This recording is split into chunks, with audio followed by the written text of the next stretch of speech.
안녕하세요. 해피뉴의 유시영 원장입니다. 오늘은 그 메니에르시 병에서 가장 중요한 약제인 그 이뇨제에 대한 좀 설명을 드리고자 합니다. 이뇨제는 저희가 임상적으로 사용할 수 있는 경구용 약제, 크게 이제 세 가지 정도가 말씀드릴 수 있는데요. 메니에르시 병 같은 뇌의 그 압력 상승을 기반으로 하는 질환에서는 사이아자이드계 이뇨제를 사용하고 있습니다. 우리나라에서는 다이크로지드라는 일반명으로 알려져 있는데요. 그리고 이제 또 다른 경구용 이뇨제는 스피노락톤이라는 약제, 우리나라에서는 이제 알닥톤이라고 알려져 있고, 마지막으로 이제 일본에서 개발이 돼서 국내에서도 한 2010년도부터 사용되고 있는 이소바이드라는 약초가 있습니다. 먼저 가장 많이 사용하는 사이아자이드계 약물 다이크로지드에 대해서 말씀을 드리겠습니다. 이 메니에르시 병에 사용되는 그 미국에서 사용하는 이게 사이아자이드계 약물에 대한 연구가 많이 이루어진 관계로 이 약제 사용의 타당성에 대해서는 재론의 여지가 없습니다. 그런데 사실 이 약제가 널리 사용되는 분야는 고혈압 환자 치료입니다. 즉, 이뇨제는 혈압 강화 효과가 있습니다. 저는 이제 환자분들에게 말씀을 드릴 때 이 부분에 대해서 좋은 면과 안 좋은 면으로 설명을 드립니다. 혈압약에 널리 사용되는 약제이니 장기간 사용에 대한 안정성은 이미 확보가 되어 있는 것으로 생각하시면 무리가 없겠다는 것이 좋은 면입니다. 고혈압 환자분들은 거의 평생을 혈압약을 드시니 만일 이제 부작용이 있는 약제라면 이런 약제의 장기간 사용이 큰 문제가 될 수 있겠죠. 그러나 정상 혈압을 가지고 있는 분들에게 이 약제를 사용하게 되면 혈압 강화 효과로 인해서 저혈압이 발생할 수도 있겠다는 얘기가 됩니다. 노령층이나 젊으신 분들 중에서도 근육량이 좀 적은 마른 체형의 여성분들의 경우에는 저혈압 증세로 인해서 몸에 기력이 없다거나 누워있다가 일어날 때 어지럼증이 일시적으로 생기는 등의 문제점이 발생할 수가 있습니다. 기력이 떨어지는 이유 중에 또 다른 하나는 이 사이아자이드계 이뇨제는 저칼륨 혈증을 일으킬 수 있어서 그러합니다. 특히 그 약제 사용 초반 1, 2주 정도에 신장에서 그 약제에 대한 적응이 일어나기 전에 그 기력 저하의 증상이 더 빈번하게 발생할 수 있는데요.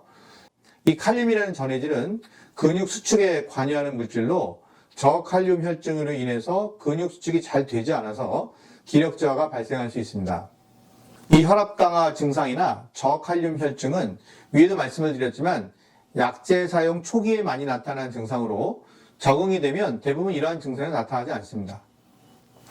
약제 사용 초반에는 저칼륨 혈증을 막기 위해서 이 칼륨이 풍부한 음식인 바나나나 자몽 등의 섭취를 권하고 있습니다. 그리고 이제 이뇨제이기 때문에 아무래도 소변량이 늘어서 특히 주무시다가 이제 소변을 보기 위해서 일어나셔야 하는, 그래서 이제 수면에 지장을 주는 사례가 있습니다.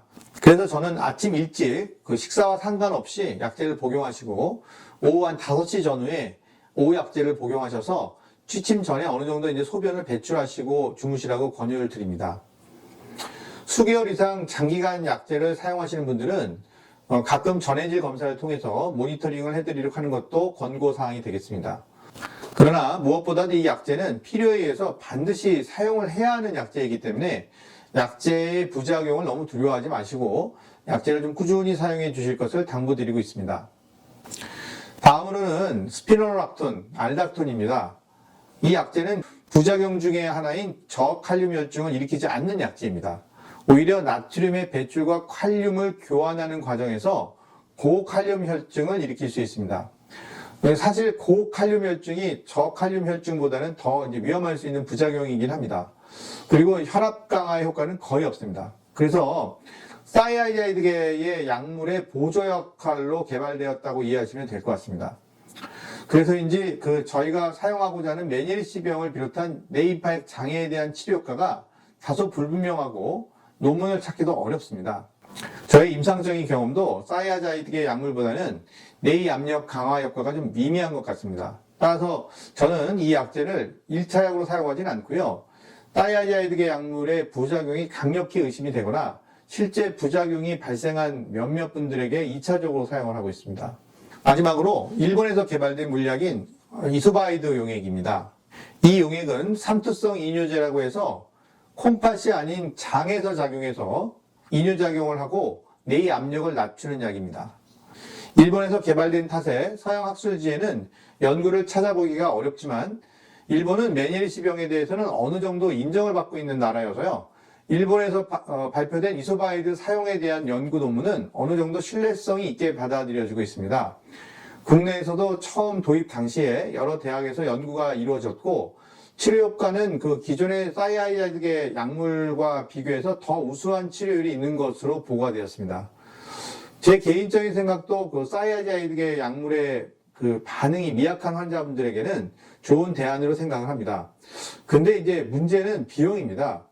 이게 국내에 도입된 지 10년이 넘었지만 아직 국내 의료보험의 적용을 받지 못하는 인증 비급여 치료제로 약값이 한 달 기준이랑 25만 원 정도의 고가의 치료비가 됩니다. 그 실손보험으로 보전이 되면 그나마 다행이지만 실손이 없으신 분들께 이 약제를 처방하기에는 저도 좀 처방이 망설여질 수밖에 없습니다. 따라서 이제 필요하신 분들을 제외하고는 가급적 처방을 하지 않고 있습니다. 이 약제에 있어서는 그 신장 질환에 있어도 경구용 이뇨제에 비해 상대적으로 이제 안전하게 처방이 가능하다는 것과 혈압이나 칼륨의 불균형을 초래하지 않는 기존 경구용 이뇨제와 비교한 그 장점들이 있습니다. 다만 맛이 좋지 않아서 비위가 약하신 분들은 어려움을 호소하시는 분들이 계시고요. 저희들이 이제 오렌지 주스나 포도 주스 같은 좀 향이 강한 과일 주스에 타서 드시라고 하더라도 못 드시는 분이 간혹 계십니다. 또한 이제 하루에 3번씩 드셔야 해서 복용에 불편감이 있습니다. 이상으로 이제 저희가 뇌의 압력 조절을 위해서 사용하는 이뇨제에 대한 비교 분석을 해드렸습니다. 이뇨제에 대한 이제 부정적인 인식을 가지고 계신 분들과 복용 후 나타날 수 있는 증상들의 그 장단점을 이해하셔서 치료에 더욱더 협조를 하시게 되는 그런 계기가 되었기를 바랍니다. 감사합니다.